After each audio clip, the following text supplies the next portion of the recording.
Hi, my name is Jonah Ochi, and this is my beautiful wife, Madam Sarah Sarah. Ochi. We're actually here to celebrate our anniversary. Our anniversary is tomorrow. We just wanted to share our story so far, and then use it to launch a YouTube channel, and then talk about how far so far in our marriage. I know you probably had seen us around. Maybe you thought we were gentle people. We don't talk. Particularly, people used to look at Sarah and say that he doesn't talk. He's a very quiet person, and maybe you might learn one or two from the stories we are going to tell, and then it might actually help you in your journey to getting hooked up to your partner as well. So stay tuned, subscribe to this channel, and then enjoy with us as we forge along with this story. So, Madam Sarah, how are you? I'm doing fine, thank you. Are you sure you're fine? I'm sure. Okay, so tell us the story. Why did you marry Jonah? Why did you marry Jonah? Okay, actually, Jonah was the third man that I met like in my Okay. life. So I think the first relationship didn't really last long. Like it didn't last up to a year. Then the second lasted 3 years, and then I just made up my mind that let me let it be until I find the right person. Then Mr. Jonah came along after some years, and then he was trying to form one kind of guy.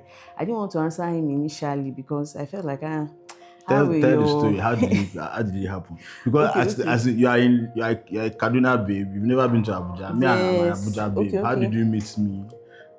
The story started with my friend Jane Arubi. She wanted to come to Abuja to see her husband to be pastors and people and all that. And then she said, my parents will not allow me if I don't come with a friend or something. You know how it is now when you are not married. So I came with her to Abuja. And that was how I met this man close to me, Mr. Juna Ochi. And it was interesting because the first time we met, he said, oh, let me show you around. I didn't even answer him because I was like, who is this human being? But I followed him and then we sat out to talk. So we wanted to talk like maybe small, 1 hour. We ended up talking for a long time and it felt like we knew each other maybe for years or something. So it became interesting and then we decided to follow it up from there. Okay, so this is the part of our story. Let me tell you my own side of the story. Because as in, there's always two Two sides sides to to a this. coin. So Yes. so first of all, this is me. I was living my life in Abuja here, in my house, just doing my thing. One day like that, one babe just came to my house. Just came and knocked at my door and said, You I said that opened my they door. I was knock. like, "Who are you? Please, what are you looking for?" He said he was looking for Jonah. I said, "Who directed you to Jonah?" From She said, Kaduna. "I don't know. I'm just coming from Kaduna. I want to see Jonah." I said, "Okay, let's go. You don't have to sit down." In short, I was trying to make her not to sit down inside the house. So I was like, "Let's go outside. Let's stroll."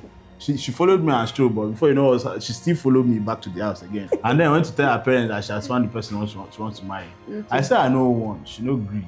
So It is rocket science. Please do it like that. It happens like that.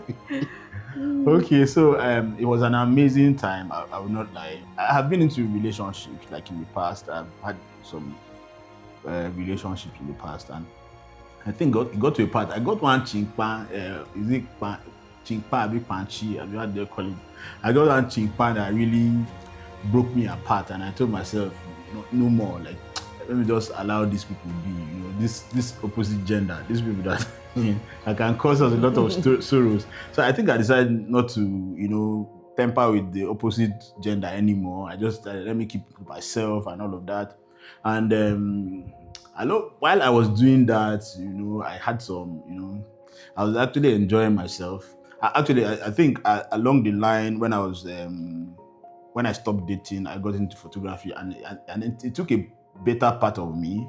I became more focused in photography. I was working. So I got to a point everybody was wondering who be this. I seen this guy and again, they look girls again. Ladies man. So that was when she came along. The story I talked about being in my house and she came and I was true. I was actually at my house. she just showed up at my house, and my cousin actually told me about her before that. There's a girl he wanted me to meet, and you know how this thing goes now.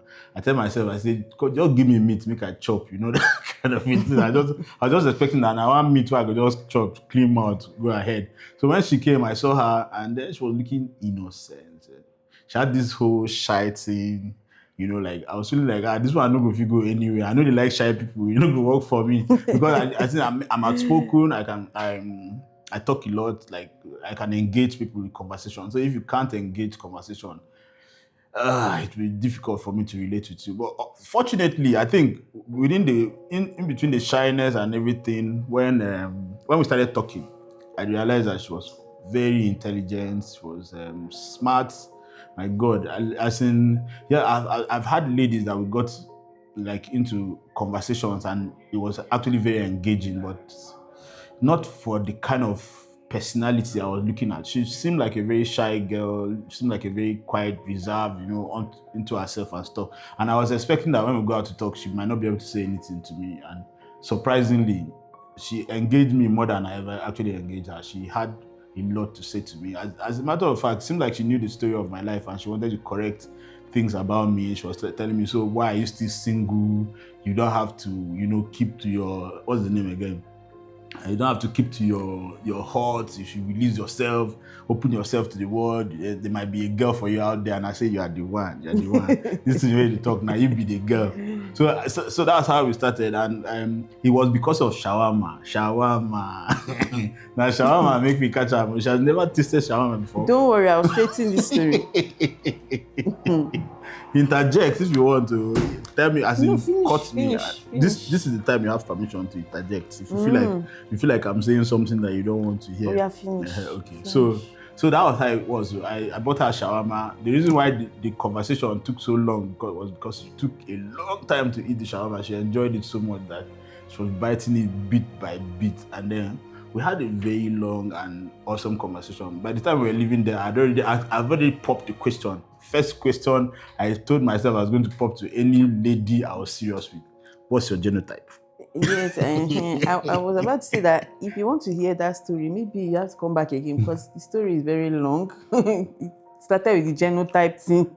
So immediately I asked her what was her genotype, and she told me AA. I already knew I was I've forgotten. I told you AS. Oh yeah, she said AS. Then you said, in that case, this thing can't continue. We have to end it here. I said, what has started that can't continue? We were in the day you were supposed to leave Abuja. You want to make me talk? You came to visit me in my room. You came to visit me. You want to make me talk? Wait now, let me talk. Should you say I should finish? Let me talk. You came to visit me in my room, and when we were talking, and then we continued the conversation we were having from the shawarma spot. So when we were talking, and then it got to a point I say, I want a goodbye hug, and she wanted to hug me, and then she forgot that she had not known me before. She just decided to. Even stammering, but I will straighten it out. Okay, I've talked too much. Let me keep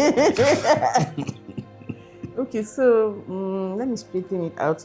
The house that we actually stayed with my friend, she was marrying his cousin, by the way, was their family house, and I think they gave me one small hut there to be living. So they gave me one small hut. They gave you a small hut. What kind of talk is that? In my house, I'm getting small huts. Stop talking. Don't make you look like I'm not the owner of the house. What's the meaning? That was what he meant by saying I came to his house. Jesus is Lord. Yes, so he has one small hut. I'm not talking again. You will still talk. So he has one small hut there, and he didn't arrive on time, even though the man had told me, okay, I need to meet one guy, Jonah is my brother, he's a nice guy. So I was waiting for the Jonah. I think the person I thought was the Jonah was not the Jonah. I had already done him anyhow. So Jonah didn't come until I think around 9 or 8:30.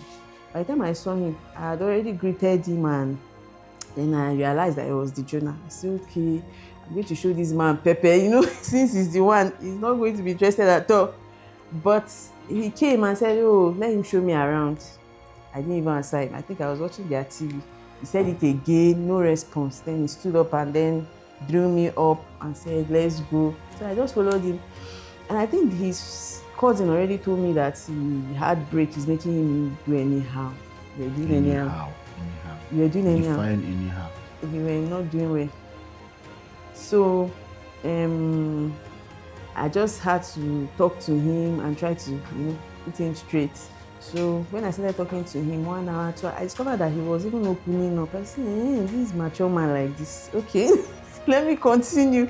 So at the end of the day, he was saying something else while me, I was trying to, help him come back to track. I said, it's like this man is mistaking something, I don't understand. If you want to talk to me directly. Stop going to the corner. Say what I was saying that seemed different from what you were saying.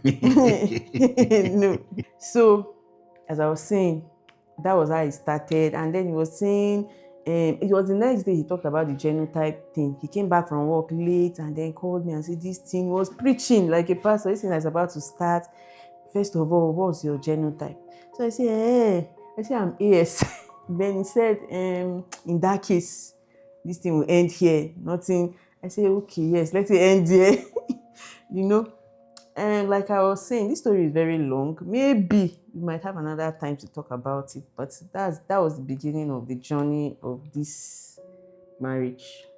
Thank you. She went home and told her mom that she has found a guy to marry. That they will edit this. I have parents that are going to watch this. And so, didn't you tell your mom? Yes, I did. But now, so why leave them out of this? No, how can they be out of it? They are the center of the whole talk now. What are you talking about? So she told her mom that she has found guys want to marry. Mom, they see X. Then they give me straight X. And so when they ask, they say I'll be photographer. They say no way, it's not even happening. They are editing this part. Why is it seeing part now for crying out loud? Okay, so so here we are. So we got married 2017. What's that date again? 28th October 2017. So 28 is tomorrow. So we are 8 years in marriage tomorrow. Amazing. We stayed 5 years before we had our first child. Yes, we did. It's been a journey, crazy journey. You know how misplacement of priority kind of happened along the line. If we had known that we're going to wait, there's some kind of things we have done differently. We didn't really have there was no honeymoon. We didn't really enjoy ourselves, like we got married and then anyway, like the truth of the matter is that I think I'm somebody that I'm so in love with kids that I was expecting my kids immediately I get married. I was just, I was eager to just see how my child would look like and all of that. So immediately we got married, just went straight into business. We're looking for kids. It was really tough for you because I remember one day, let me talk about a moment. I remember one day that my wife, I came back from work and my wife just met me at the door. I just opened the door. Baby. She just came and said, baby, please come and tell me.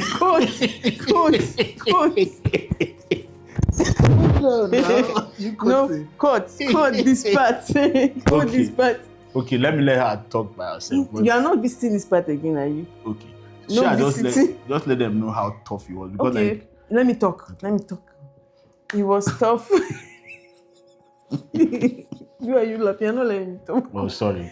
It was very tough because in short, I don't know. I don't want to go deep into the whole thing. Maybe some other time, but it was tough. It was from one diagnosis to the other. Today, when you get to the hospital, they tell you something. Tomorrow, they tell you something. Even when we had done surgery and we felt that. Do you remember Dr. Babalawo? Okay, initially, when the whole thing was somehow, because I was going through some intense pain. His family member actually told us they have some people that can prepare some herbs. That story is long, but we started that one and it kind of made the situation worse instead of helping. But I still want to thank everybody that tried their best for us, and I pray God bless them. But going further, after the surgery, we go to the hospital, we hear something worse than before until it got to a point where we could not move forward except God, showed up for us. So it was not easy at all. There were times I'll be wondering, I thought everything was complete in my body. What's happening? what is happening. We tried to run away from the corrective surgery because he had a surgery too, and I had one. It was not funny. At the end of at the end of the day, or after some years, we just concluded to go for the surgery. And then after doing it, and the doctor was like, "You can start trying. Don't waste time." We were so excited. Then he said, "I have one test to do before you can continue trying." Then we went there, and then they said, "Your tubes, both of them are blocked." That day, I followed him to the office. I try not to cry, but you know now. I cried from the doctor's office because the doctor was actually saying, "God used to call me Ogochi." He said, "What are you calling me? Please don't call me Ogochi." My husband was trying to calm me down. I said, "Why are you calming me down? Please don't calm me down." Then he said, "Okay, he should take his wife and go." Then I got to the office and continued the cry. It was not funny. The office people were wondering, I'm sure they were wondering, what is wrong with this woman? But today it is a testimony, and then if you want to have more and more, two beautiful kids, one boy, one girl, amazing. You know, I told her when we were talking about having kids, I told her features that I wanted our children to carry. If not, she just carry them somewhere else. I wanted her lips, her nose. And then it happened.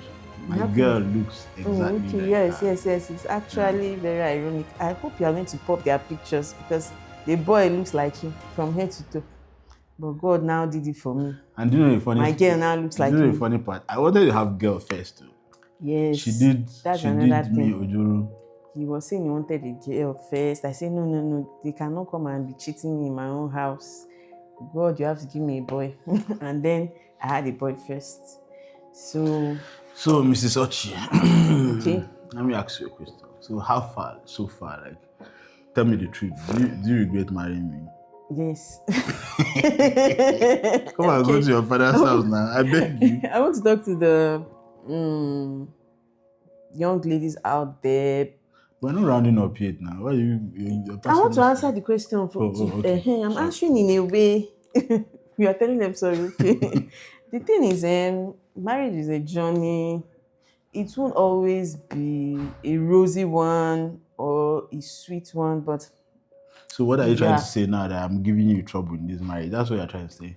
Indirectly. Fight for me is giving me trouble. Well, I don't regret marrying him.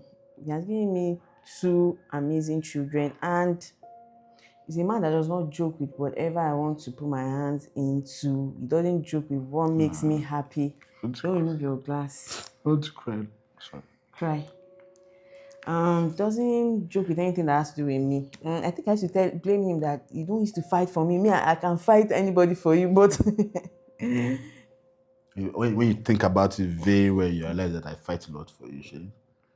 He fights for me, actually. He does. I don't always want him to kill somebody, but he does. He fights for me. And I used to tell him that when I used to pray for your husband, I didn't pray for somebody that was going to have 6 packs, 6 feet, TDH, all those things. No, I just told God that I wanted somebody that will love me, forsake all others, stand for me, and we can build a family together. That no matter, even if we are going through the valley of the shadow of death, we should be able to still meet after it together and not separate, that kind of thing. So I really thank God for giving me that kind of man. And I want to encourage you women out there that... But before you encourage them, I have a question. Is there any time in these 8 years that you felt like you want to kill me? Yes, very well. Like just wish you just had a knife and just... And choke you. No, I cannot choke you. No, as in, no, literally, you felt like you want to kill me. Talk about it, let's say. Like, I'm thinking because there are plenty times that, okay. What used to stop you from killing? I have siblings. Actually, I'm the first out of 4.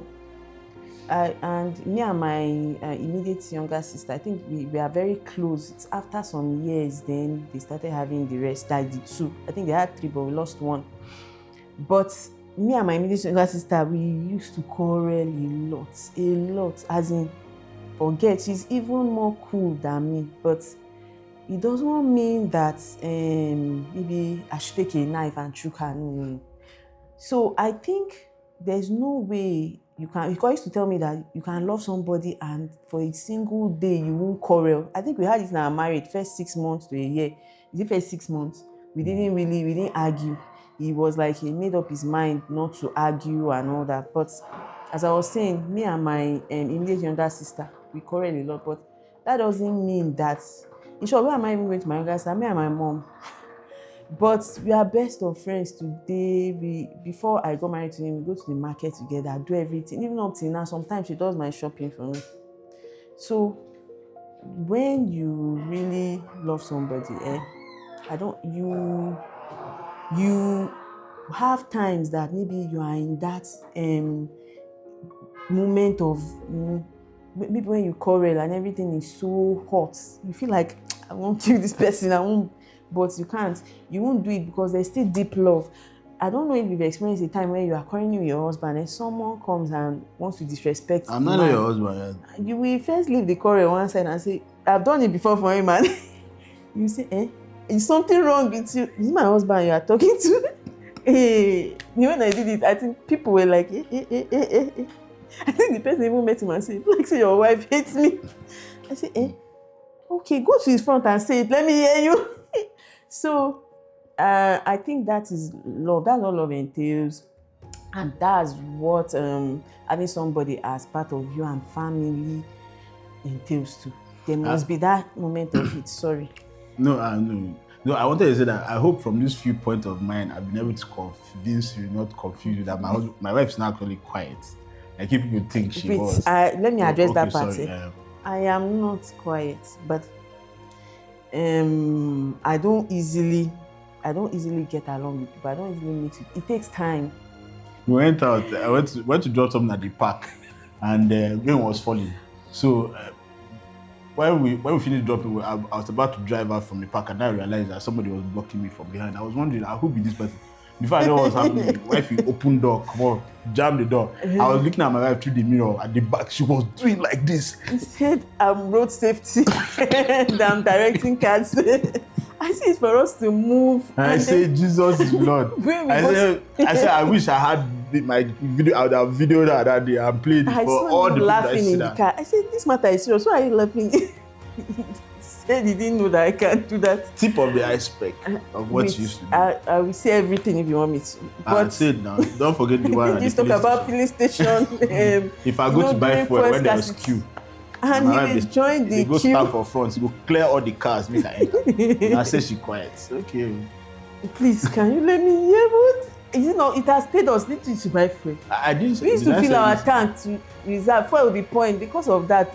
I cannot sit and let him be waiting. He used to join queue. Hours will be on the queue. Thank God we didn't have kids then. Quiet one. Now me they don't go join queue. They wait patiently. Guys, I'll speak outside to them. Please, help us here. We need to buy fuel and go home on time. And it has worked for us all those fuel scarcity times. So I'm not gentle, but my personality, I avoid people. Joanna's opening up. Maybe they already did this one. I really avoid people a lot, but if you get to know me, maybe just maybe you will like the kind of person I am. But that's the kind of person I am too. And I think we dated for 2 years. 2 years. I used to ask distance relationship. I used to ask him that during these 2 years, go. He didn't go. That's why the fact guy to terrorize his state. And this is 8 years plus 2 years, 10 years. So thank God for everything. Our daughter is up. She was sleeping when we were doing this now. She's awake now, so we'll have to come back. Okay.